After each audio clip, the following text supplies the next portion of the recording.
Good luck on the movie cap will be the name of the behind the scenes movie or documentary. Yeah, that's what we'll call the featurette.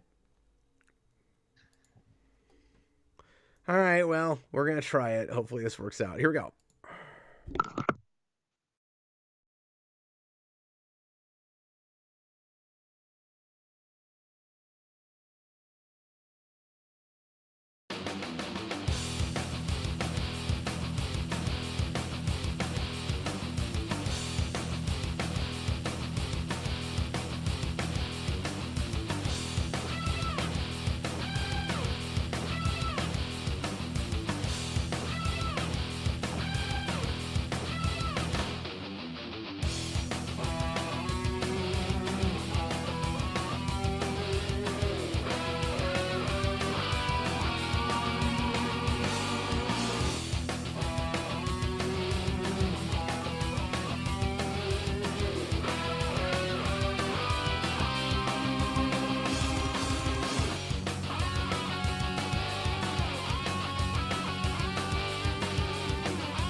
Hello, everyone, and it's time once again for the ReQuest. It's me, Captain Logan, and also my wonderful co-host, Austin the Day Ghost. How's it going? And tonight we're going to do something kind of unusual. We're going to talk about a movie that practically everyone on the planet has seen, or at least everybody, my age and maybe 10, 15 years younger, and then, most people older than me too. Everybody has seen this movie. Usually people request things that we're not familiar with, that like we've never seen, or occasionally we'll get a thing that I haven't seen since I was a kid, and I might as well have never seen it. But Austin, for the longest time with the Patreon requests, even before we had the title for the show and even before you were on, I never got anything that I hadn't seen before. And when I first started taking requests, I thought we would get more of those, where it's like, Cap's never talked about, the like the original Dune, or I don't know. I'm trying to think of or Jaws, or like big heavy hitters that I've probably seen at some point, that I just haven't bothered to talk about on the channel. Which is funny because you hadn't seen Jaws for the longest time. Yeah, that's true. I'm not thinking of good examples. Well, because everything's coming to me as superhero movies, and that's we do that in a different place. No one's requested 89 yet. Yeah, no, like I would get requests for that kind of stuff on the old scripted show where people wanted to see the more in-depth analysis. Mm-hmm. Yeah, of course. So you'd get things like Empire Strikes Back. Like I've done a full written analysis of that. Yeah, like T2. Yeah. But not as often on this show. So I was a little bit blindsided by this one. I was like, well, why would you want that? Like, what else could we possibly add to the discourse? But then I thought about it, and I'm like, I mean, I've reviewed, again, on back when I was, writing more in-depth stuff. I've done, like, Roger Rabbit and stuff like that. So I guess it's not crazy. Mm-hmm. Yeah, there's a lot more movies that I've seen that you haven't on request. I guess that's true. Especially when more recent stuff gets asked about. Yeah, like some classic stuff like Evil Dead 2 and stuff like that. Yeah, that's true. Like Dawn of the Dead. Okay, well, that's a really good point. I think the first thing I ever talked about on this show that I had seen before was Signs. Oh, okay. And I've never seen Signs, so if we had to do it, that would have been the reverse. Yeah. That would have been the first one that you've seen that I have. And that hasn't happened yet. I hope that happens at some point. Mm-hmm. I'm sure it'll happen at some point. Just because, turnabout is fair play, Austin. Mm-hmm. And yeah, I'm jealous of the fact that keeps happening. Tom Hibbert asked for this one, so thanks a lot to him. I think this might be his first request. Oh, cool. So we'll see what we can again add to the discourse with this. Obviously, big beloved classic, considered to be a masterpiece by most people or by a lot of people. This is 1991. It's considered the second movie of the Disney Renaissance. So like the big modern Disney Renaissance, which starts with Little Mermaid, and then you get kind of the trifecta, and then I would say kind of a quadruple punch with those two movies, and then Aladdin and then Lion King. And it gets for people maybe a little spottier after that, but I think those are the four movies in a row that very few people would say they're not all masterpieces, or at least you'd flip your sign green. Yeah, I feel like there's a certain point where people kind of debate when the Renaissance ends. Yeah, and I think the very next movie after that is Pocahontas, which is not real loved at this point. Like I don't, like, I'm not looking Yeah, at I a don't list like in front that. of me, but that's in there. Or maybe is that even pre Lion King? Okay, now I need to pull a list up because I might be I making stuff th- up here. I think Lion King might be first, but Lion King and that are being made at the same time because like the main studio is doing Pocahontas and like the B side is doing Lion King because they're putting all their eggs in the Pocahontas basket. Oh, I didn't even realize that. Yeah, I think I've heard that like a lot of Lion King was even done from people working at home. Like Interesting. it was just As kind if of like, ah, COVID this was is like a happening.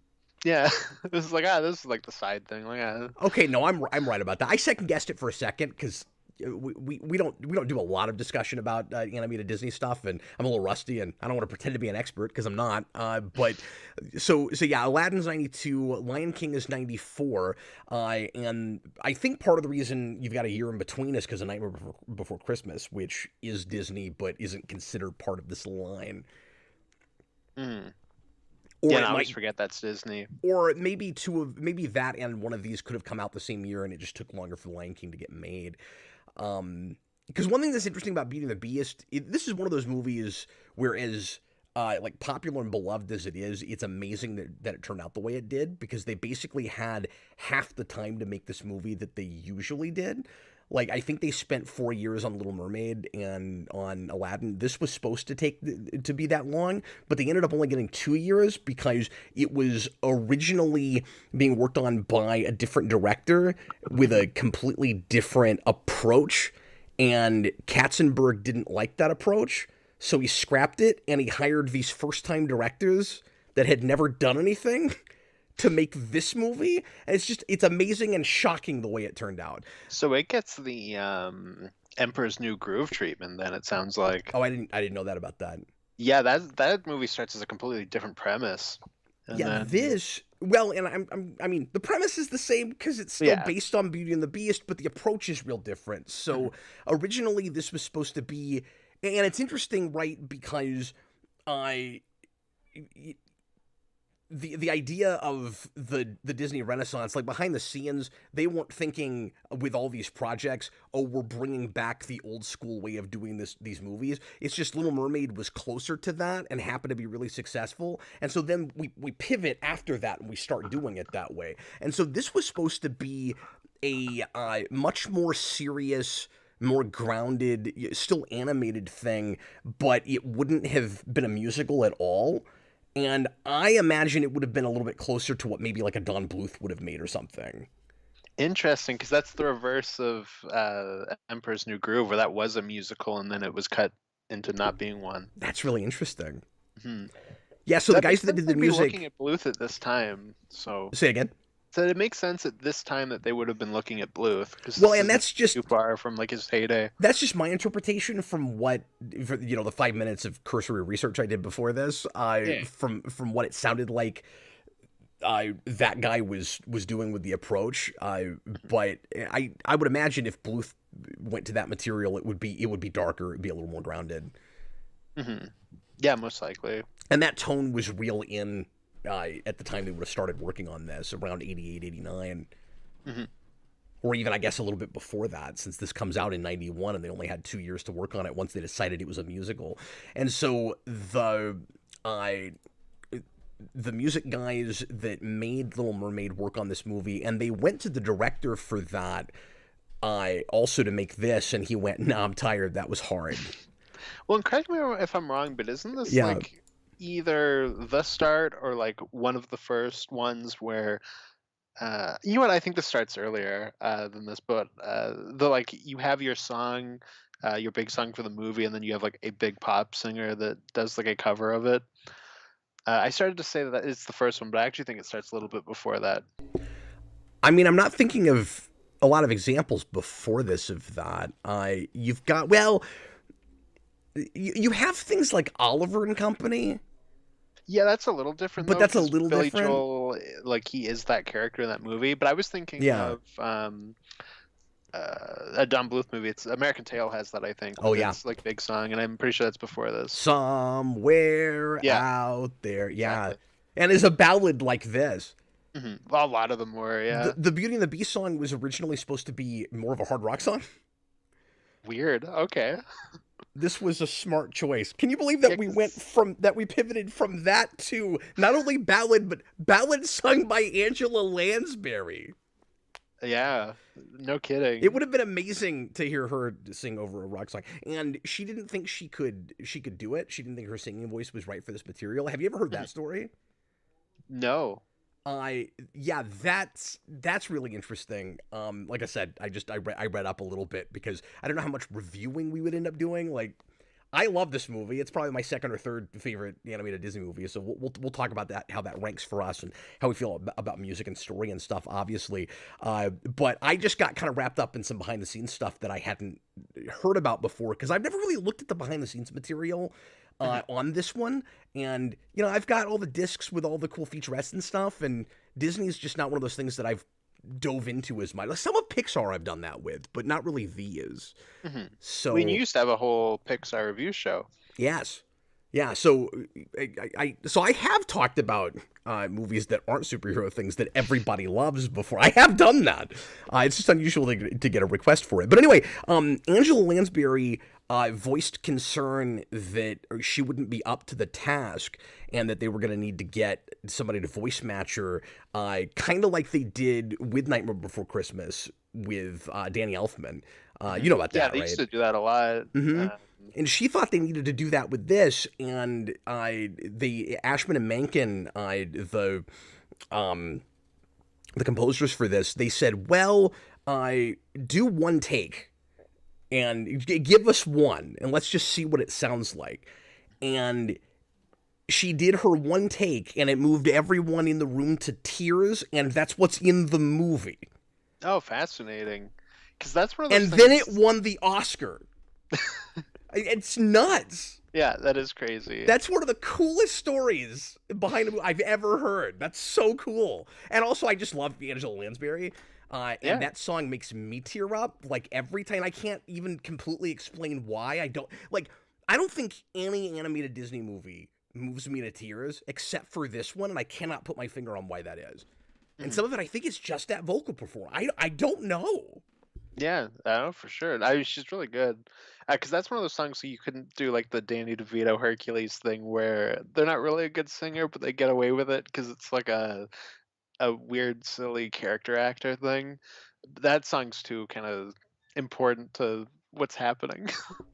That's the thing is, like, I think simultaneously you can tell she's not a professional singer, but she's a really good singer. Mhm. Like, But I'm trying to remember who does the like pop version of it. Is it Celine Dion for this? I can't remember. honestly, I don't know. I don't think it is Celine Dion, but I don't know. Yeah, it's someone, and I can't remember though. It's been too long, and I don't think I listened Somebody through will the tell us in credits. the comments. By the way, thanks for being here if you're watching live right now. And thanks for watching after the fact. We appreciate that as well. I was working on a shoot last night for the Superhero Rewind movie, and Brandon at some point was like, "Why do you always say that? Why do you always say thanks for watching live after the fact?" Mhm. He was like, "That doesn't make any sense. You can't watch live after the fact." And I'm like, "I don't say that. I say or after the fact." And he's like, "I've never heard the or." Brandon goes, every time you said it, I thought it's live after the fact. Oh, it's awesome. We've already got some super chats. People seem I've got excited a to talk ton. about this, so we'll get to those in just a minute. But just for the sake of tradition, I thought it would be amusing to make Austin give us a synopsis of this film. Yeah. Oh, first of all, I'm right. It was Celine Dion. It was Was it Celine really? I Dion didn't even know that. and Piabo Bierson, who I don't know who that is, but I was right about Celine Dion. I thought she did the song for this. So do you Uh, just always spit the names of people you've never heard of? well, it makes it sound like you know their name and you didn't, and you're not dumb. I don't think that's what it sounds like at all. I think it sounds like you're just crashing through it, but okay. I don't know. Give me a freaking break. So, description of this movie. Well, it is about a woman who lives in a French town, and she hates everyone there because she's in a French town, and she reads books, so the French don't like that. And then she meets a giant furry and falls in love with him because he's better than the French, and that is the movie.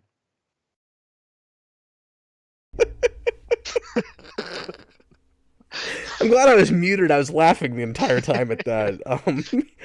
It's a giant furry. I mean, I'm not wrong. What I thought you were gonna say is, and then discovers tragically at the end of the film that she was more attracted to him when he was a furry. That is a big thing. That's what I thought you were gonna She is say. like when he becomes human again. She's like, oh, Yeah, and I think that look is supposed to be, I'm suspicious because I don't recognize you, and there's magic, and that's weird and confusing. But it the way, is. But she but I also agree with watched you. him The change. way that look, and she has that look in 2 or 3 places in the movie. It's like Belle has this very specific, like, I'm intrigued but don't trust what I'm looking at kind of look. I Mhm. love how expressive she is. Yeah, Like, she's absolutely. wonderfully well animated. I mean, everything in this movie is wonderfully well animated, but Mhm. Yeah, no, I'm shocked that it was like half the time that it normally took. Belle has always kind of been my favorite Disney princess. Oh, okay. I Uh, don't know that I have. I mean, I guess it's probably Mulan, but Mulan's weird because she's not really a princess. Yeah, well, and Belle's not a princess until the end of the movie, where you assume she would count because they probably get married, and I think Well, he's she would be supposed to like a be a queen at prince. that point. Yeah. Yeah, that's true. So like, she's not, and that's what I was gonna say. Like, I almost said asterisk right with Disney princess, Mhm. because she because I don't know if she actually should count, but she's always lumped in there. Mhm. There's a couple like that, like you said, and I like Mulan a lot too, but Yeah. I don't know, Belle, like she's, she reads all the time. She's book smart. She doesn't Uh, like the French. she's very proactive. Mhm. Like she's simultaneously a real, strong, independent, like get it done kind of person, but she's also, really effeminate, and I think she's, for my money, like the prettiest character model that era came up with That's for one of fair. the Yeah. Disney princesses. I just always liked her look a lot. Yeah, absolutely. Ariel's up there too because she doesn't speak through most of the movie. Austin, seriously. Well, and actually, they almost cast the. I'm not thinking of names right now. They almost cast the actress who played Belle, and then they decided that they wanted somebody that sounded a little bit older. The quote Oh, was okay. more like a woman than a girl, and I really appreciate that distinction, especially those movies coming out right next to each other. Hmm. No, that makes a lot of sense, especially with the subject matter. I guess a lot of my review for this, Austin, is just good creative choices. Like Yes. really, really smart decisions where you easily could have fallen down an unfortunate rabbit hole. One of the smartest things that's done with this movie is the addition of the supporting cast with the furniture characters, which were not in the previous attempt at this. Hmm. And Okay. and that's actually building on, apparently, I've never seen this. I'm curious about it now. There is a 1946 live action French Beauty and the Beast, Hmm. Yeah, I think there's been a couple adaptations of Beauty and the Beast. but they're going to that movie specifically for certain Mhm. choices, and apparently that also has uh like furniture characters, or at least furniture that like has personality. I've not seen that movie, so I don't know if it's supposed to be like Enchanted Furniture. I don't know if they're supposed to be the servants in the castle like they are in this movie, but like the distinction is they don't have their own individual personalities. They just all move and do stuff.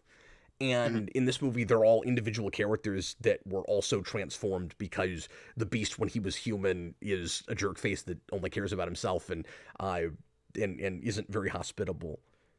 Mhm. I just Well, like a as movie for kids that says be hospitable. Here's how mhm. to have company over.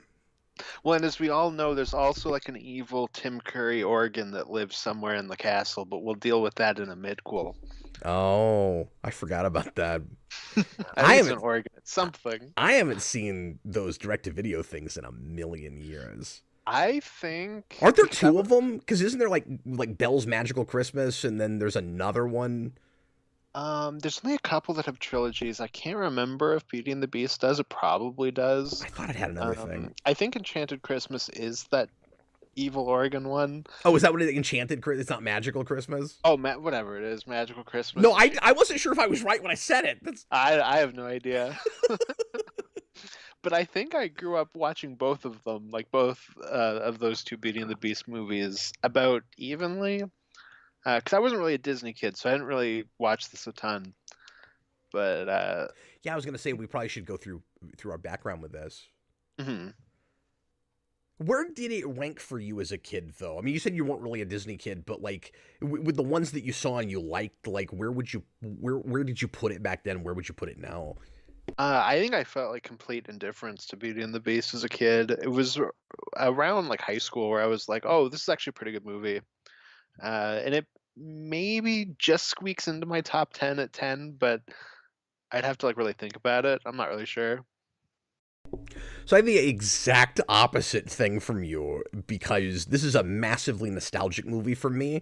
I remember seeing this in the theater at 7, Mhm. and I distinctly remember it because and I don't know why. I think a lot of people have this with second grade for some reason. I've talked to a lot of people that have this exact thing where like a lot of people's favorite elementary school teacher ends up being their second grade teacher. I don't know why that is, and I had that with mine, and I remember her. Her name was Mrs. Duncan, and she had a farm. She had a fully functioning like working for with cows and chickens and everything. And at the end of the year, she always brought her whole class to her farm. And I remember that being really cool and a big deal. And she took the whole class to see this movie. Oh And wow. that was just like a really special thing for me that year. So that's one of the reasons that it kind of has a special place for me. I think it was the first of these that I saw in the theater. I don't think I saw. Well, no, that's not true. I know I saw Oliver and Company in the theater when I was really little, And but that was one of my favorites as a kid, because that's my mom's favorite Disney movie. and I haven't seen it in a long time. I've been afraid to go back to it because I loved it as a kid, but I haven't seen it in probably 30 years. That main Billy Joel song is probably my favorite Disney song. I love it. It's a great song. I also just really like Billy Joel. But yeah. I do too. There's an Orville episode you need to see that is entirely Billy Joel songs, and it's awesome. Oh, But that is awesome. anyway, yeah, it's really cool. But anyway, um, I digress. I want to tell you about that, but I but I digress. But with this, I had the opposite thing where I saw it repeatedly, just constantly as a kid. And not just because I liked it a lot in the theater, because it's funny, growing up, I didn't think of this as like a real big movie for me, but like looking back now, I realized that it is. So like I've come to love it more. I think I just took it for granted it was always there, and I I kind mean, I of think we all have movies like that where like it was always with you as a kid, so you don't really think about it, and then you rewatch it and it clicks, yeah, and you're like, and oh you're like, wait, oh, this this is is a like a really really important thing important for movie me. to me. Yeah. Yeah, Mhm. I guess I'm a fan of this. I didn't realize that. And for me, it took the live action movie before I really realized that.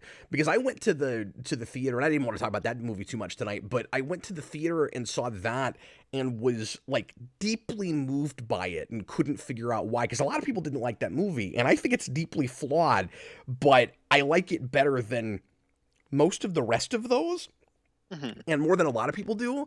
And a lot of it is just, you know, what they kept intact in music and stuff. And I left the theater going, oh, that's a big movie for me.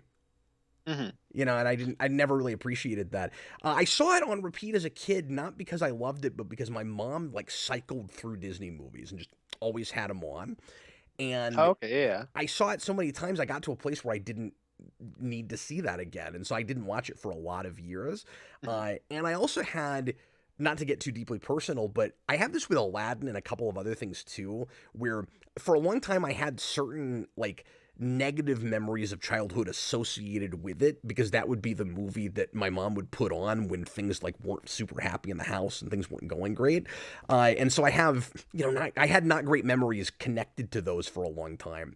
And I've kind of gotten over that, as, Mhm. as time has gone on.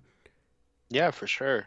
Um, so I've been on two Disney cruises with my mom, and on one of them that we went on was Lucky when that. Duck, or did they suck? No, they were really Oh, cool. cool. I had a great time on them. I'm trying to think. It was the first one. The first one I went on, it was the week before that Beauty and the Beast remake came out, and they did like a big premiere on the ship where they were like, "It's the big Beauty and the Beast premiere, and you guys can come down to it." And then I think for like 2 days after that, they were playing it in the theater, and I was like, "That's so cool." But I don't care about that movie. I'm not going to go see it. Ah. Uh, but so each night in the restaurants they do like different themed things, and they did do "Be Our Guest" at one point. It's like a big show during one of the nights, and I was thinking about it forever because there was one night where we did this thing where they handed out a piece of paper to everybody and they made you draw a character and then hand it back to them, and I was like. I think that was the Be Our Guest night, so I was like, I better bring this up on the show, but it wasn't. But I was like, I might as well bring this up anyways because it was cool.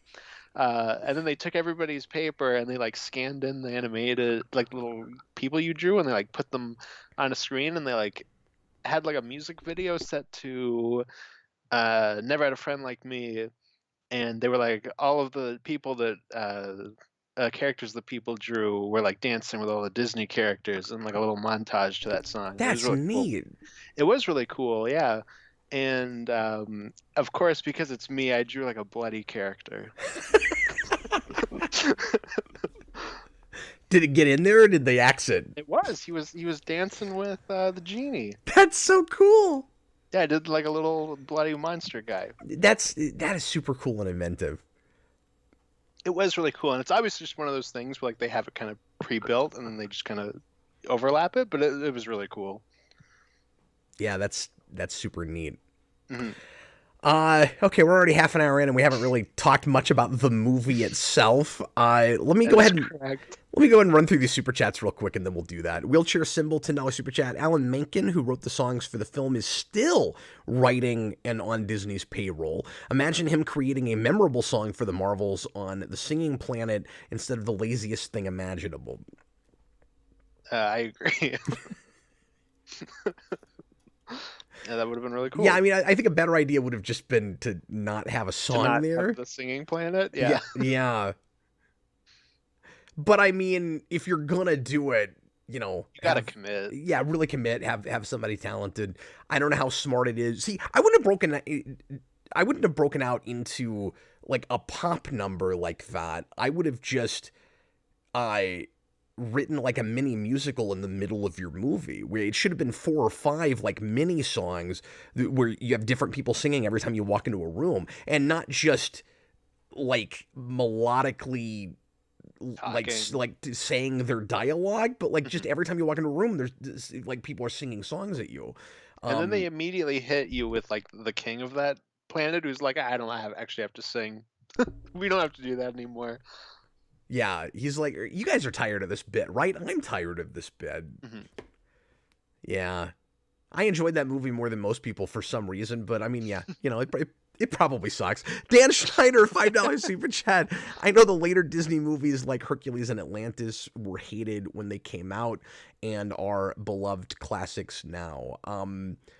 Yeah, I mean, beloved might be too strong of a word. It might be sort of a generational thing. Like Hmm. Atlantis, I never hear talked about at all. I've never seen it. I have no idea what's in that movie. I've heard people that really love it. That's a movie I really, really didn't like as a kid, so I've never gone back to it. But there is like a generation people that really like that movie. And I don't want to say Hercules is divisive or anything, but like I think the people that watched it and remember it like it okay, but it's not in the league historically with these movies where Mhm. like I don't think it's universally beloved in that people keep going back to it and talking about it. Like I think Hercules has been forgotten by some people. It's not the same league as this. Yeah, that's fair. I think that has like maybe grown in popularity over the last like 10 years. But And that'd be a circles you travel in thing because I just haven't heard exactly. much of that. If that's the case, and like I said, some of that's also generational. Where hmm like I bet people a lot younger than me. That's one of the ones they latch on to. hmm Yeah, because for me it's Mulan and Hercules are my two favorite, and they're the ones I go back to the most. Back Studios out on 99, and he said he hasn't seen this movie in a long time. Funny how instrumental the CGI and the dance was. Yeah, I wanted to make sure that came up Yeah, of somewhere. course. Uh, this this movie is not only just really well executed and pretty animation wise, but it's also pushing the technical envelope real hard. And I had this experience with it this time, Austin, where simultaneously that is still an impressive scene and kind of dated. Interesting. I had one shot where I was like, that doesn't look as great anymore, and outside of that, I was like, this is fine. But that's one of those sequences where I'm so focused on the two characters that the background kind of bleeds out, Well, which and I is, think that's what they're banking on a little and I think bit. that's exactly what they're banking on. Yeah. So like whenever I watch it, I'm always like, this looks great, but It's I'm an not paying it's too an much optical attention to illusion, right? It's misdirection. They're hoping you're not staring at certain parts of the frame. that. Yeah, exactly. And you can see the Pixar in it because they're actually using Pixar's technology right then to render that scene. So you Oh, okay. actually don't get that without Pixar, which is interesting because they don't put their first full movie out until 3 years after that. So nobody even knew who they were right then. Mhm. But they're using the 3D rendering technology that Pixar is using, and not Yeah, just and that they're they'll use still an later, but independent right then. studio. Yep. Disney hasn't gotten their grubby hands on them yet. Yeah, I think their partnership was probably already in place because they're working on Toy Story because that took forever to make. But Yeah. Well, there's just like a change where you can tell when they buy them out. yeah, but that's a lot later. Yeah, They operated in conjunction with Pixar for like a for a long decade, time. hmm maybe a little less than a decade. Am I? I I'm not I sure think exactly how long. I think less than a decade, but I could be wrong. I want to say they put out at least 3 or 4 movies Definitely. under the Disney slash Pixar hmm umbrella. But yeah, Bag, thanks for bringing that up. Yeah, it's still really impressive just because I remember where the technology was at the time and how far ahead that looked. hmm But I'm also looking at it going, oh wow, it's not as detailed as I remember it. Oh, sure, yeah. Well, and, it definitely like really broke new ground. It Because did. then it would become a constant thing in like Well, every and movie. that's such an impressive, for lack of a better word, what looks like a tracking shot. That Mhm. actually might be the shot that you're talking about, where it's like that doesn't look as good, but it's because it's so complicated.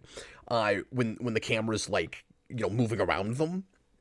Oh, see, for me, it's when they were walking in right at the beginning. I was like, Oh, it's a little weird. I can see But I that. think I think that was like the one shot where I wasn't solely focused on them, so like my eyes were wandering a little bit.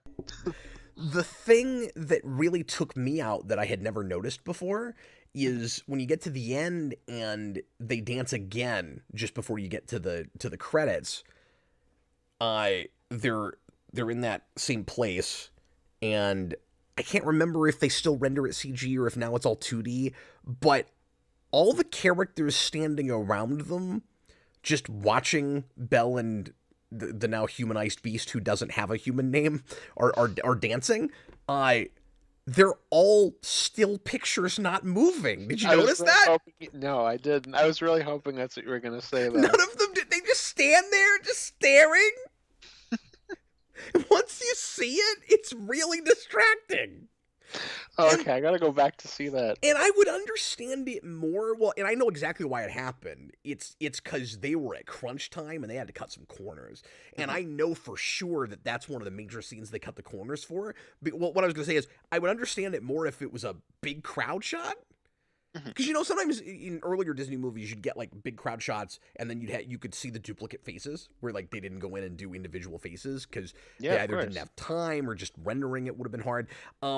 But in this, it's like, I don't know, maybe 19, 24 characters. Like it's not like a huge crowd shot, but they had to get really, I don't want to say lazy, but cutting corners with that scene, because they literally took a dance from Sleeping Beauty and just stuck those characters in those models and have them do exactly the same moves. Oh, of course. That was like a classic Disney move for a long time. Was it? I didn't know that about this movie. Oh yeah, I love Robin Hood, but Robin Hood's filled with it. Or no, is it Robin Hood? No, yeah, it is Robin Hood because the Aristocats comes first, and that's where it's taken from. I've had a second where I was like, I can't remember which one was first. And Robin Hood also takes a lot from Jungle Book. Yeah, which I think when you look at that movie, like you can kind of feel that inherently, but I never really like look to see what scenes specifically. Like it feels like that movie in places, but Mhm. Yeah, it's really funny when you see them side by side. I'll have to look into that. That's Mm. funny. Some folks in the comments were talking about other movies that had singles like that. So you mentioned American Tail, other movies like before this. So Land Before Time, Adam March said had that. And that's a Uh, Bluth movie I've never seen, so I didn't even know that had any songs. and I have, but it's been forever, and I just don't remember like. It's not a musical, but I don't remember the music that's in it.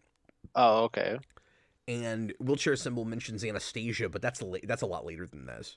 Yeah, that's one of Bluth's last movies, I think, like It in like the is, last three or four. and there's some creepy crap in that movie, man. I haven't seen it since I was a kid. And Angel Castaneda 98's asking for us to do Disney Mania. So this is one of the many, many conversations Austin and I have had about projects that will have us on the channel together well into our respective 80s and 90s.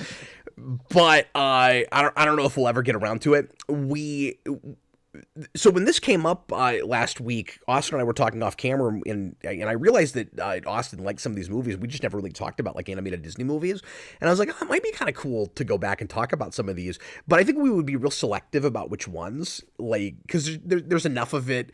And like we never got around to finishing Video Game Movie Mania, and I still want to do some of those at some point. So like, if we did that, I don't think we'd want to try to do all of them. I think we'd kind of cherry pick and. Hmm. Yeah, absolutely.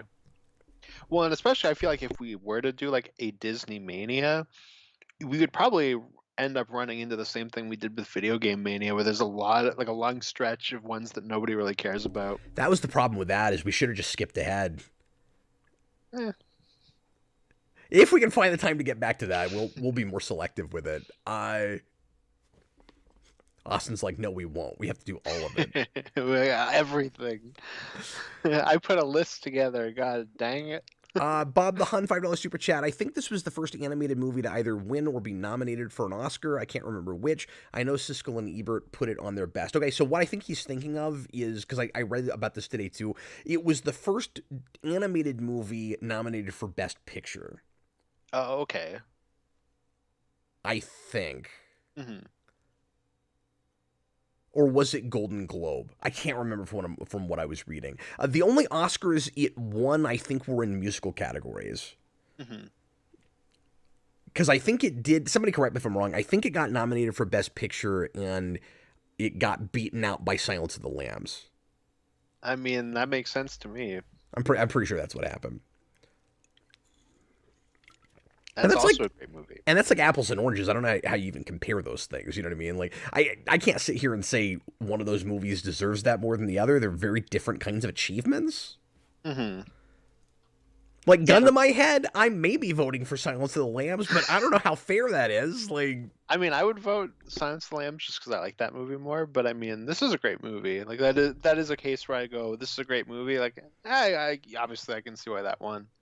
yeah. Yeah, I mean, I have, again, like more like of a personal connection to this movie, but like Mhm. Silence of the Lambs is Silence of the Lambs. I don't know. Teddy, 499 super chat. Silence of the Lambs would eat the beast. Teddy says, "You heard it here first, folks. Austin likes women who don't speak." Thanks for bringing that back. Look what you've done, Austin. Hey, Why'd you have to say? I'm gonna hear about this later. hey, maybe that means that I just really like Ursula with Ariel's voice. Yeah. Oh, sure. Maybe that. Yeah. Ursula's a pretty attractive octopus monster, I can tell you that. Yeah. Why? God, why is he making assumptions like that? Exactly. So going off the rails again, apologies, and then we'll spend the last several minutes discussing the film. What do you think? Yeah. Jason had a dance competition this last weekend, and there was a dance studio that did this huge, elaborate Little Mermaid number, and they had like 120 kids on stage. I mean, it was just insane how huge the group was, and I think that Jason told me that at this competition, in order to do a number as long as they did, they had to pay extra to be on stage that long, and Okay. I guess he claimed that it was the only number that studio brought to has been bringing to competitions, the only thing they've been working on. It's that elaborate, and I brought that up because their Ursula, they actually made a dress with tentacles that like spin around her when she's Oh, dancing. that's awesome. It's really cool. And then they do the big numbers, like kind of a medley of them. So when you get to the end, and they're doing the very last song, they've got the seagull like on a really long rod, like there's a girl that literally that's her only job at the end of the thing, and she's just flying it like above the audience's heads. Like, it's awesome. They should, when they make a new one, they should do it to the Scuttlebutt song from the new Little Mermaid. Oh God. Well, and they used some music from that movie. That was the only unfortunate thing I thought was well, I wish they'd have been consistent one way or the other, because some of it was the Sure. original and some of it was that, and so it's like you'd pivot between like heavy hip hop numbers and then the stuff specifically from that movie. It was weird. Did they do like original songs for the new movie, or was it just like the music that's in both versions, but they would flip flop on which one? Yeah, it was that. Oh, okay, that's even I weirder. don't think they used any of the actual new songs, and they just used sometimes the versions from that movie. Because I was gonna say if they did that, like that would make a little bit more sense, but that's even weirder. That's not what they did. Speaking of that, we'll get back to this movie. There is a song that, because I figure somebody will bring this up, so I might as well.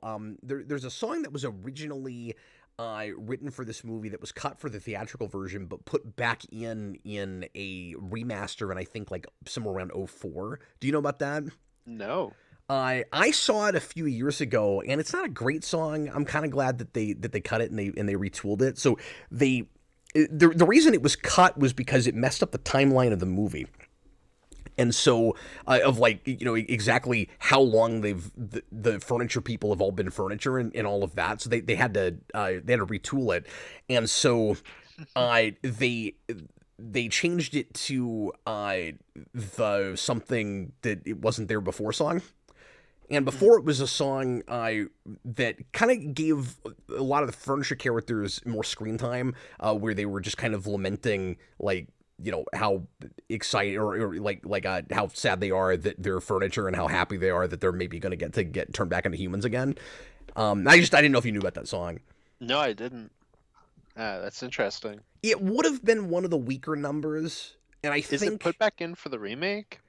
that's what I was about to say. I think it is, but I can't remember. It's been so long since I saw that. Mm-hmm. And that movie's really padded, so I think they brought that back, and then they added 2 or 3 really god awful songs that. I mean, that's a live action Disney remake for you, at least the musical ones. That may or may not have been written by Lin-Manuel Miranda. I don't remember, but I feel like that's a little early, like before he started on them, but I could be wrong. I'm not sure. Hmm. It's borderline though. It's right. Right around the same time, yeah. I think, yeah. But anyway, okay, let's just dive into any like critical stuff we want to talk about with this movie. A thing that jumped out at me that I hadn't thought about before is, and I think this is intentional. You know, I were talking about this off camera a little bit. All of the men in this movie are kind of idiots. Like they're Mhm. not all unlikable, and I don't think it's mean spirited or cynical about it or anything. But I think if there is any like social commentary or social idea, like contemporary idea behind this movie, it's men getting in touch with their feminine side, which was very like starting to get more and more in vogue then. Like I feel like in the early 90s I remember hearing a lot of people starting to say like men need to get in touch with their feminine side. It's okay to show your feelings. You don't have to be macho all the time. So our beast in this movie has to kind of like find his feminine side while his nemesis in Gaston and Belle's nemesis is like obsessed with the kind of old school like macho image and all of that. Mhm. Uh, but I don't know, just compared to some of the things that I've seen more recently that I think are maybe like driving home the quote unquote toxic masculinity thing a little too hard. Like, yeah, you can talk about that. That can be a thing. And like this was just kind of refreshing to go back to with that. We're like I feel like it was really, mature and not heavy handed about that as a theme. Hmm. Yeah, I was saying to Cap earlier today that I think it's really interesting how subversive this movie is for the time, and it captures a thing that I think they keep trying to do now and never really nail. The big one, obviously, is that your villain Gaston is the like typical Disney hero, and it's a thing that they keep trying to do. Like Frozen tries to do it, but they make it a twist thing at the end, and they just don't commit to it like this does. And Well, the problem is you don't have the traditional Disney heroes and villains exactly in the way you used to. So we have that problem with a lot of other things too, where now when you try to subvert it, it's like, what are you even subverting? The old stereotype isn't even around anymore. Sometimes it feels like it's not even allowed to be around anymore. yeah, exactly. So every time you do, and I don't mean to soapbox or get political or anything, but anytime you have a movie that goes, oh look, the male character isn't going to save the female character, she can take care of herself. We're supposed to be surprised by that, but like that's what we usually do now. That's the contemporary thing to do. Mhm. And I'm not saying that's bad. I'm just saying quit acting like it's new. We've been subverting that since at least the 90s, if not the Yeah, for 80s. Yeah. 30 years. Stop Mhm. it. Like, kids haven't grown up with that archetype. They wouldn't, even that stereotype, they wouldn't even know what you're doing. It's like how every Bond girl going back to like middle Roger Moore era is like, I am the one that's not your average Bond girl. But one of the things that I found really funny about, all the guys are kind of idiots in different ways. Um, Belle's father Mhm. is really stupid when he winds up at the castle. Mhm. And it just really made me laugh this time. Like he's he's the traditional. I mean, he's kind of Geppetto in his way, right? Like he's that traditional archetype of the absent-minded professor, where he's got no street smarts, but he's the absolute genius. That if only he could market his ideas, he'd be a billionaire, but he'd never think to try to do that. So like. He's making an automatic wood chipper machine in the 1700s. Mhm. Like, that guy should be a bazillionaire. Well, he goes out in the woods with his horse, Philippe, and they come to a fork in the road, and he looks down, the horse looks down what is basically the wooded equivalent of a scary dark alley and goes, let's not go that way. And then Maurice goes, no, that's a shortcut. And the horse is like, you're dumb. We're not. And like, pushes against him. He's like, no, we're not going that way. We're going to die. And That's Philly, a Simpsons gag. yeah, and Marie, well, and this has that old school Disney thing where certain animals are just animals, and then other ones are giving anthropomorphic, kind of humanized, like facial expressions and stuff. Mhm. And we do that with the horse, and the horse is like, "What the hell are you doing? I'm not going down this way." And then Maurice is like, "No, no, we have to." And then, when he decides he's lost. Did you catch this? I'd never noticed this before. He says to the horse, "Where have you taken us?" Yeah, no, he does. Like, you jerk! That's your fault! It's like 20 seconds later. No, it's pretty great. That really cracked me up. Mhm. Yeah, absolutely. No, there's a lot of good humor to this movie, I think. Yeah, and it finds that balance right where when it really wants you to take it seriously, I feel pretty invested, Mhm. and it doesn't take itself too seriously. It's like, and it's interesting that it kind of has that same history, it sounds like, in a way that Toy Story did, where it had a hard time initially finding that balance between the lighthearted, fun, animated Disney movie and being dark when it needs to tell the story it's telling. Because Toy Story was almost a too dark film that would not have been popular, and this had the potential to go that way too. Mhm. Well, yeah, and I think Gaston's like the perfect representation of that because he'll be like very comedic, slapsticky at one point, and then is genuinely really threatening by the end. Yeah, absolutely. That's not a turn that should work, because at first he's just this kind of dunderhead that thinks he's better than everyone because he's muscular and he's got antlers all over his walls because he does a lot of hunting. And although I like that he's not a complete buffoon, he's clearly good at stuff. Mhm. No, he's the typical man's man Disney hero. He's gonna come in and save the princess. Yeah, exactly. And then who is in another castle. And then when you get to the third act, he's gone all the way from I'm gonna try to woo Belle because I think I'm so great I have to have what I've deemed the prettiest girl in the town, all Mhm. the way to I'm only going to help her father not go to I'm going to send her, like, it's a conspiracy. I'm going to send her father to a mental institution if she doesn't marry me. And it Yeah, it's works. crazy. Like, I actually buy that he goes that far. Mhm. And I'm not totally sure why. I don't think that should work, but it does in the context of the movie. Mhm. No, I absolutely. think it also helps that he's so abusive to his right-hand man. Yeah, I always forget his name. His little LaFleur. Yeah, LeFou or Or whatever. LeFou or whatever it is, yeah. Yeah, Because he's the fool, yeah. the guy that's like really in love with Gaston more than the three women that follow him. Yeah, and then of course the live action movie has to take that all the way, and Yeah, I remember that being controversial at the time, and I was like, but I mean, it's pretty clearly gay in the original.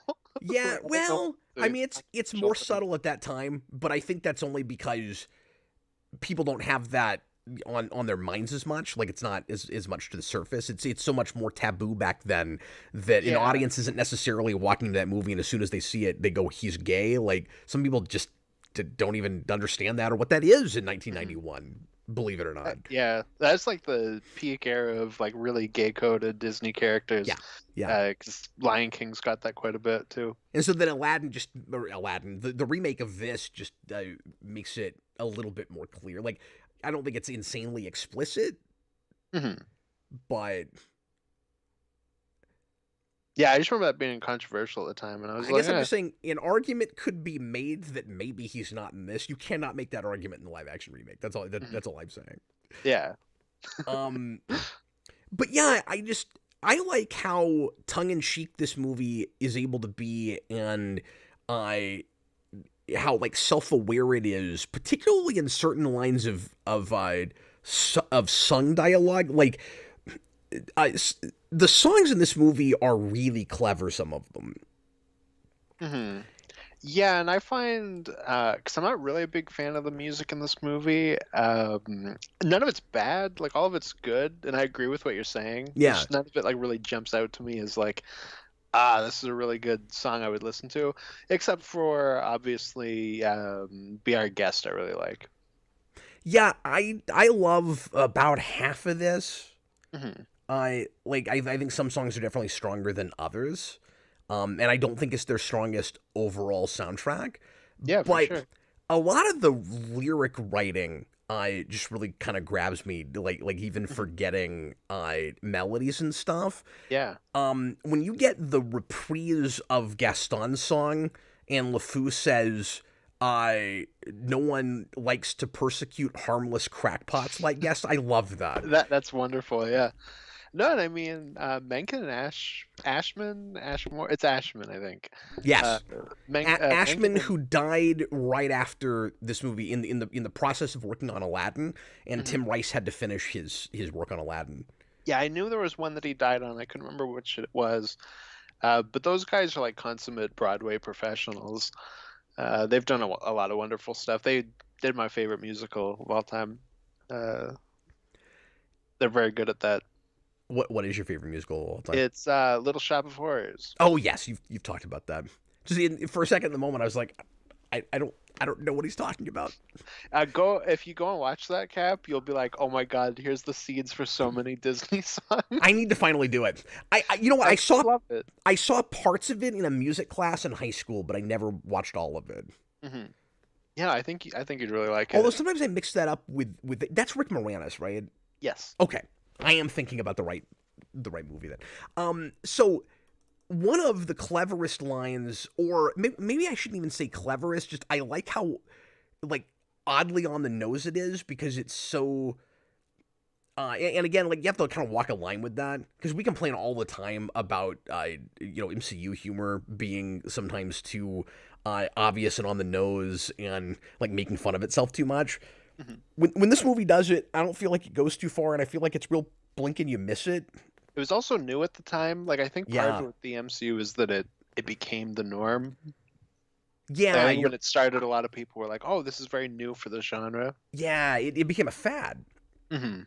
And you didn't have that yet with this. So one of my favorite lines now, and I didn't catch this until a few years back, and I wasn't even actively watching the movie. Like the kids had it on, and I Hmm. walked through the living room and I heard this, and I was like, I never noticed that line before. That's great. I don't think the mob song toward the end is a particularly good song. Yeah, well, I think that with Disney musicals, that's one of the things they kind of struggle with is like having a song at the end or like yeah for the climax. But it has a brilliant line Hmm. toward the end of that when it says, and remember, this is all the townspeople with their torches and pitchforks, and it's that chorus, and they say, "We don't like what we understand, or we don't like what we don't understand. In fact, it scares us." That's fantastic. Yeah, no, that is really good. I like that they stopped to cut down a tree to make into a what is it like a barge or whatever, like to break down the door. Yeah, and there's nice setup and payoff when they use the uh when they use that uh, chopping machine again Hmm. that you had at the beginning.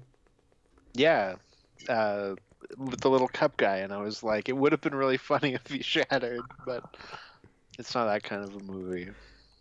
Something else that I picked up on this time is and maybe this is partly why it's not as strong of a song.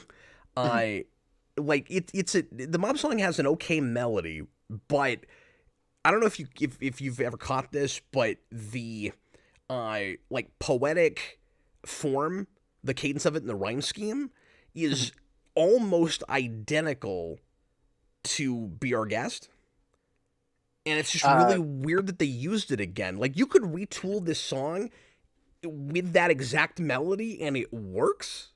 mhm. Well, it gets to a point where when they break into the castle, it's just playing an instrumental "Be Our Guest" over them beating up the mob, which I thought was kind of a strange choice. No, I actually like that a lot Oh, thematically, but yeah.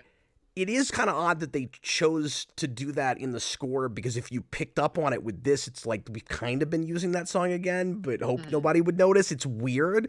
But and also like the refrain, and we don't get it a lot, but like kill the beast, be our guest, like it's the same syllable count. And like you could maybe be doing something with that. You could, yeah. I don't think it's on purpose, or I don't think we're supposed to notice it. Yeah. Because like you could sing it to like hear him roar, see him foam, but we're not coming home. Like it's crazy. It's the same scheme. Mm-hmm. Yeah, no kidding. Kill the beast, kill the beast, kill the beast. Okay. No, here's why, and I had never noticed that before, or I hadn't thought about it. What you just said with that in the score with be our guest. So they sang that to Belle when they thought that she should be treated like a guest and not a prisoner, and then the town is invading and attacking them, and that's the hospitality they get. No, I like that choice. Well, they should have chained it longer, so it goes from kill the beast to kill our guest. And they take over the mob song.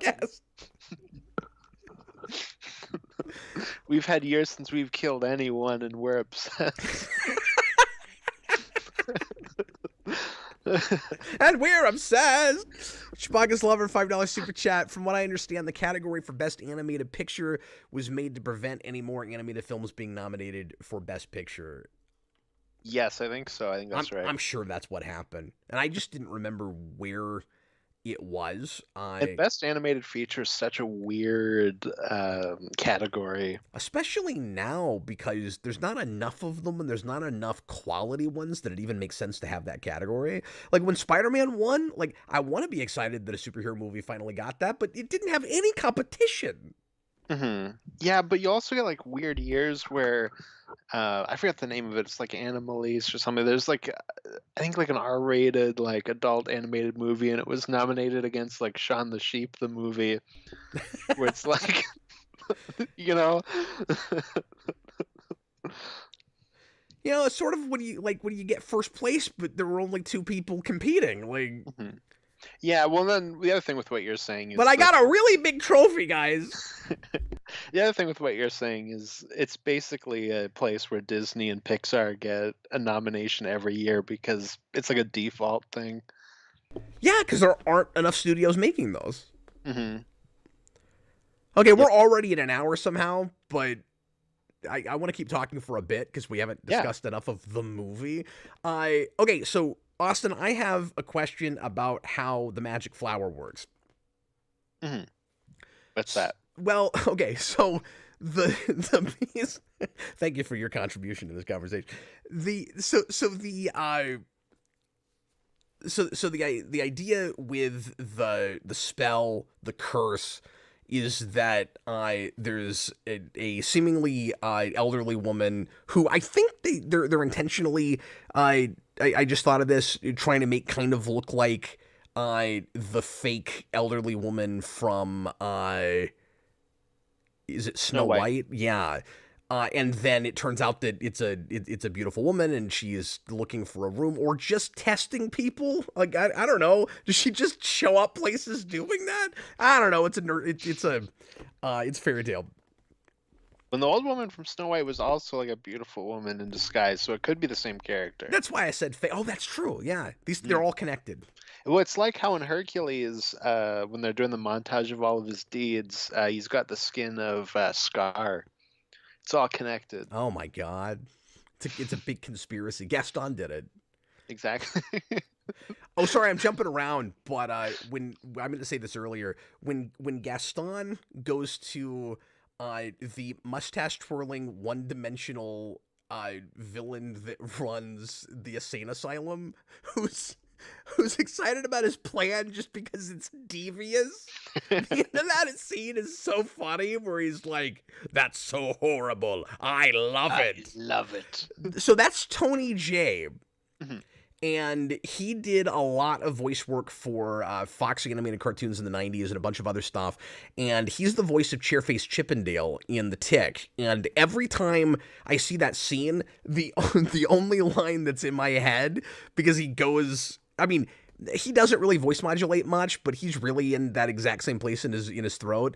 The only thing I've got in my head is, no, I face a zebra, you face the tick.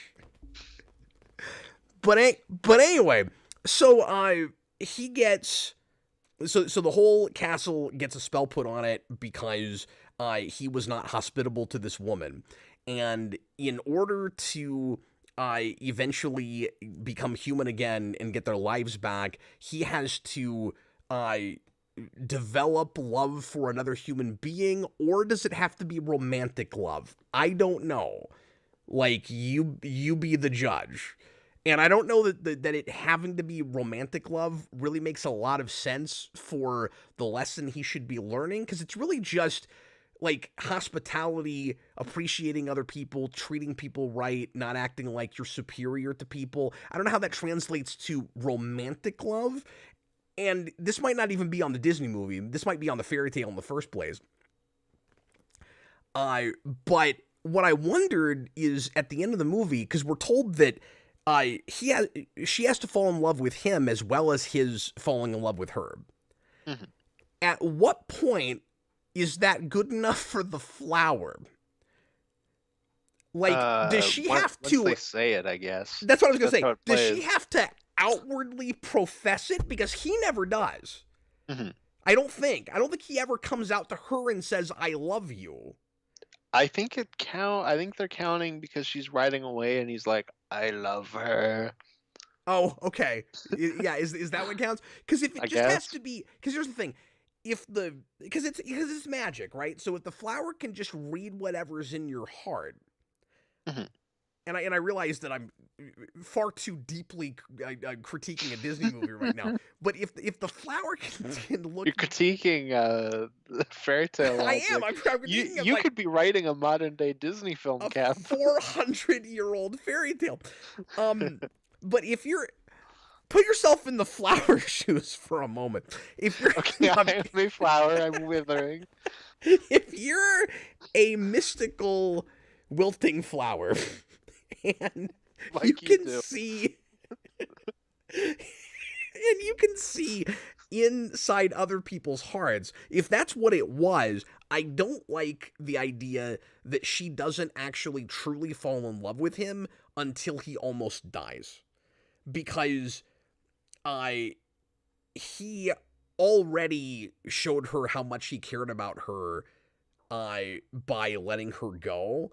And I mean, maybe she doesn't fully understand the curse, so like that could be part of it. But like, he didn't really sacrifice himself for her exactly. So like, it kind of, right? Because like Gaston just sneaks back up behind him and stabs him. Like, he's not standing in front of a bullet for her or in front of a knife or anything. It's just like the sacrificial thing for her earlier. That's what I'm saying. And she's already seemingly fallen in love with him for that. So all I'm saying is, I think it is, I can't tell if this is what it's supposed to be, but I do think it would be a problem if the idea is she doesn't actually fall in love with him until he almost dies. Mm-hmm. Because I just think that throws her, that would throw her under the bus too much. Because one thing that the movie does really well, and people have made fun of it for this, I think, but I don't think it goes as far. The Stockholm Syndrome It's not exactly Stockholm Syndrome. It is better than that. The Stockholm Syndrome thing, I feel like, is the Mario drug thing, where there's a generation of people that went, haha, isn't that kind of funny? And then it got to a point where there's people who actually genuinely think that, and it's not funny anymore. Yeah, no, it's going too far, and it's putting modern sensibilities on top of it too much. Mm-hmm. Yeah, for sure. But as for the curse, A, wizard did it, and B, I guess you just have to say it? I don't know. Yeah, I guess that's all it is. Because, Angela Castaneda says he does save her from the wolves that almost died. Yeah. Mm-hmm. And he brings up that he does sacrifice his happiness for her. Yeah, but she might not realize that part of it. That is true. That's what I'm saying, is he doesn't ever explain the curse to her. Hmm. I No, you're think not maybe wrong. he does in the live action version. I forget, but he Well, doesn't. Cap, she knows because he probably explains it to her in the midquel when they fight Tim Curry. Oh, is that where it happens? Probably There's not. all this information we've lost because we didn't make that movie yet. That's the issue. We needed to pause the movie when they were having a snowball fight and then watch the midquel, and then we could have finished the movie. So this is really dumb, but I laughed so hard watching it this time when they were having the snowball fight. When she throws another snowball at him and it hits him while he's holding his big one and it Yeah. drops on his head and he starts chasing her like that. And it like cuts back and you see the you see the help talking about how much they're like falling in love, and all I could think of in my head was how funny it would be if just in the background he just starts eating her because he's pissed. But And they're like, "Oh, we're never gonna turn back into people now." oh no! That's If hilarious. one of them loves the beast, could they be cured? Oh, that's the question. Oh, loophole. Hmm. Yeah, what I mean, see, Beast was not very smart. All he had to do was woo the Feather Duster, Or it and could like have been then you Angela got a whole love Lansbury, the triangle. beast. Well, here's a question: if Mhm. if he were to, I no, this is very convoluted. I was gonna say if the Beast were to like orchestrate it so that he and a female inside the castle fell in love, but it started through really nefarious means. Would the spell still wear off? Like if he murders Flumiere.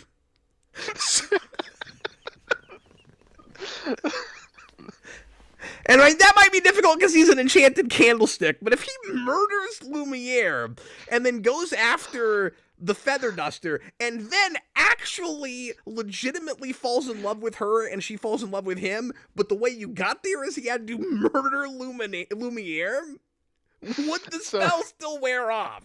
So I love the idea that so there's like 30 feather dusters in the one dance in like the our guest dance segment, but I like the idea that he only wants that one, so he kills him first. Well, she's the only one that's super seductive. Like, Yeah. clearly she's got to be the most physically attractive of all of Mhm. those. Well, she is like the typical French maid. Yeah. Oh, that's the thing we haven't talked about. The archetypal French accents for like two characters and no one else, but they're all in France. Like Mhm. everybody has a kind of just American accent, and then you have token French characters, and then even a British character in Cogsworth. Mhm. And the tea kettle. Oh, that's true, but not her She get kid. two. No, she had an American child. That's probably because he got like a chip of his brain knocked out. That's a fun fairy tale thing, and also now like a very comic booky thing, right? Where all these characters' names are kind of cute and reflect the characters that they or the furniture they turn into. Mhm. Kind of like Absolutely. Mr. Freeze and superpowers. Like Mhm. That's my favorite comic book trope. We need to do more of that. yeah, like Tempest Fugit. Hmm. Yeah, I wrote when I was like 12. I wrote a comic with a villain whose name was Harry Kane, and he becomes the Hurricane. Ooh, that's pretty good. Now he's thinking. Now he's cooking with Now gas. we're cooking with fire.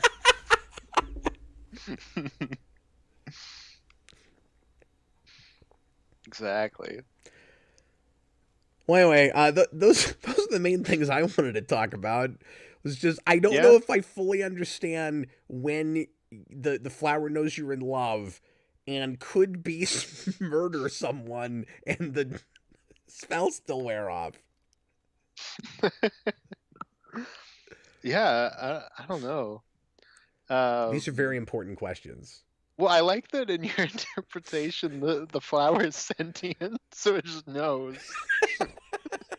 Yeah, yeah, that's true. Well, that was the thing I was going to ask you: is do you think do you think it works fine the way it is, or that they should have brought the the sorceress back, because the live action movie actually brings her back at the end. See, I was gonna say, I think it would be too much if she came back and she was like, "You learned your lesson, Beast. Good job." I thought it was too much in the live action movie. I didn't really care for that. And I guess Yeah. she just, what's weird in the live action movie is she just hangs out in that town like waiting for it to happen.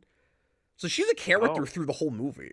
is she like kind of like in the background like the whole movie, and Yeah, then she's just at the hanging end you out. realize it's her? Yeah, That's a that is little a weird. patient sorceress. Does she have nothing better to do?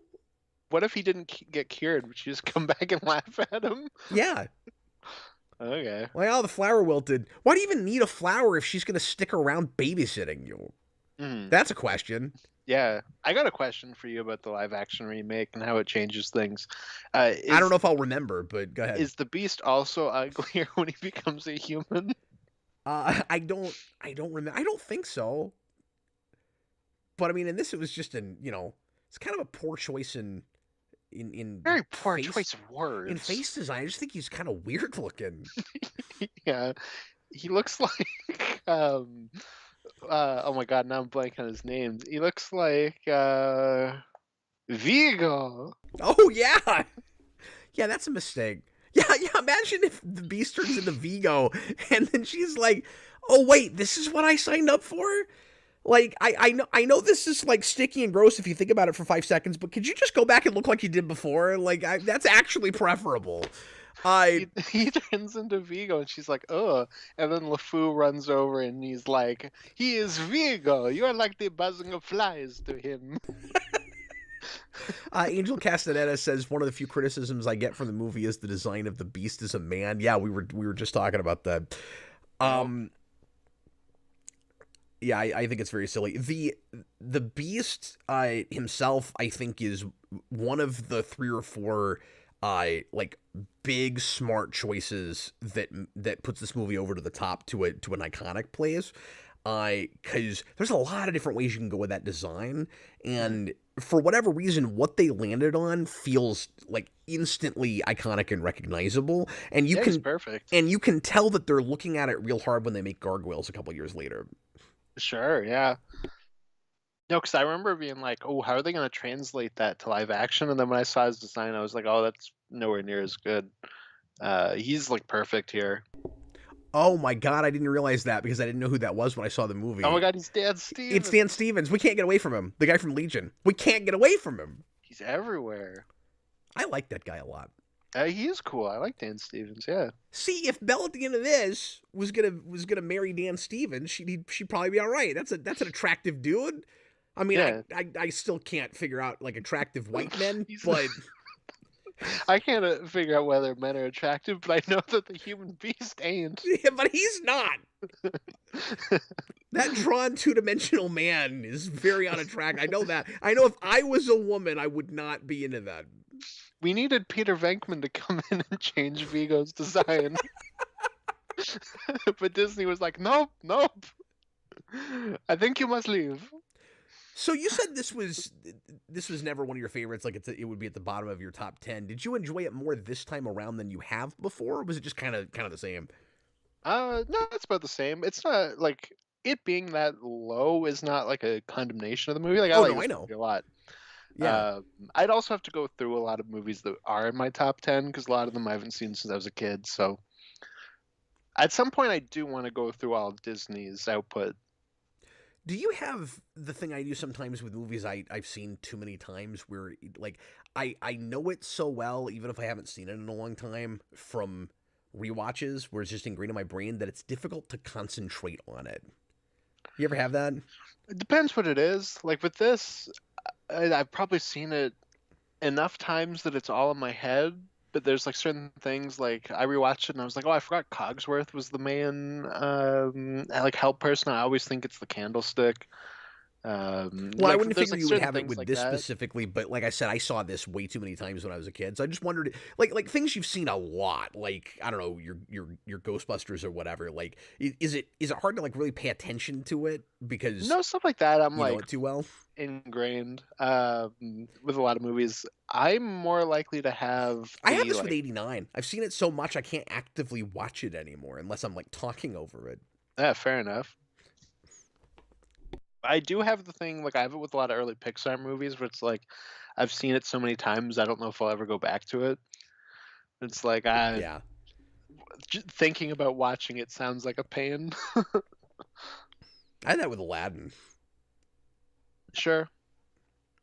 I don't And have that's that when I with didn't watch a ton. Like, I don't yeah. think I fully appreciated Aladdin until I was on that first Disney cruise. Because their TVs on there had basically had Disney Plus before Disney Plus. So I watched like a bunch of stuff, bunch of their movies on it, and I was like, "Oh, this is like a really good movie." I Uh, know that's a hot take. yeah, that's probably the Disney movie I saw the most times when I was a kid. Yeah, I'm trying to think. For me, it's probably Mulan, maybe Oliver and Company. Probably one of those two. Yeah, and Oliver and Company. I like I said, I haven't seen in so long. I don't even remember what happens in that. Yeah, that's a movie I know like beat for beat in my head. But I could probably That's still watch interesting. it. I something that's always really stuck with me with this movie is not just the musical aspect of it, the sung songs, but like the score is really good, and Sure, yeah. that fanfare that bookends it with the handbells and stuff, the bom bom bom bom bom bom, but like that's always stuck with me, Mhm. and I think it's tied with Lion King for the best score apart from the music. I mean, Okay, yeah. apart from the sung music, Mhm. they both just have really good orchestral scores. Yeah, absolutely. The score is really good. Like I said, I'm not like the biggest fan of the music, but overall, I'd say the score is really good. Okay, It's and just real Angel and atmospheric. Castaneda, you're probably right. Lion King is probably one of the ones I saw the most as a kid as well. That's universal. I think everybody ends up watching Lion King like 55 times. Hmm. I think I also saw Little Mermaid 2 like a million times as a kid. Oh my god, that explains everything. I don't know why. I don't even think I liked that movie. Man, Mikey latched onto that. Like he and the girls saw that was on Disney Plus and just begged me and Sarah to put it on, and I was like, those Mm. are all terrible. Like, do we have to do that? Yeah. And Sarah was like, they really want to see it. I'll turn it on for them. And then Mikey begged me to put it on for him constantly over the next 2 weeks. And I Mm. saw 15 minutes of that and wanted to throw myself down a staircase. Like, So like 3 weeks after Disney Plus came out, and I had it, and I was dog sitting for my dad, and my sister was there, and she was probably like, I don't know, like 14 maybe, 13, 14. And I was like, hey, like we're hanging out for the weekend. Why don't we marathon the Disney Renaissance movies? But we didn't do it like in any order. So it was like I think we watched like Mulan and then Hercules and then Aladdin and Beauty and the Beast. And then we're sitting around and we're like, okay, like what else is there? And I was like, I think Little Mermaid's like the only one we have left. And she was like, ah, I don't really like that. Let's watch Little Mermaid 3 instead. That's a better movie. And I just stared at her dumbfounded, like, I don't know about that. you might be the only person that's ever put those words all together in a sentence. Mhm. Yeah, I think so. Real quick, Dan's Den. Patrick Stewart was almost cast as Cogsworth, but scheduling kept him from doing it. I had never heard that, but if that's true, that's really interesting because McKellen played Because it in the live McKellen's it, action yeah. remake. Yeah, Yeah, I remember hearing that and I was like, oh, that's awesome. And then I went, oh, wait, he's Cogsworth. He's the one that doesn't do as much. Fishburne was considered for Beast Weird. for this. Yeah, yeah. That's what I assumed you meant. That is weird. That could have worked. I don't know. Hmm. Yeah, I could see that. Oh, another part that made me laugh really hard this time Yeah, was Beast has a really gruff voice. And then there's that part where they're singing like in their head, and you get to his voice, and it's not gruff in any way, and that made me laugh really hard. well, that's kind of funny. But then the idea that in his head he wouldn't sound like the Beast because he's still a man, Mhm. like maybe works. Yeah, I just like to think that that's how he talks when he's a man. Like he just is Beast. His name is Beast. He's got a gruff voice, and then he became an actual beast. Yeah, it does have that thing where there's not a lot of subtext to read in anything. Like the major ideas are kind of like said out loud in dialogue. It doesn't feel like you're being smacked over the head with it because there's not anybody that does like a big long speech about anything. But you do have stuff like Belle has to come right out and say, "No, Gaston, the beast is not a monster. You're the monster." And I'm like, yeah, I got that by now. Mm-hmm. Yeah, that's where you need the little cup to be like, I don't get it. Explain. I'll explain it when you're older. I'll explain it to you older. It's not even like a sexual thing. It's just he's a beast. Yeah, she just says it for everything. She's a lazy parent. That'd be awesome. She's like, "What do you want from me? I know I'm your mother, but I'm like 90 years old." Mom, why are they snowball fighting? I'll explain when you're older. Mom, why are all the plates dancing? I'll explain when you're older. Mom, why is the flower withering? I'll explain when you're older.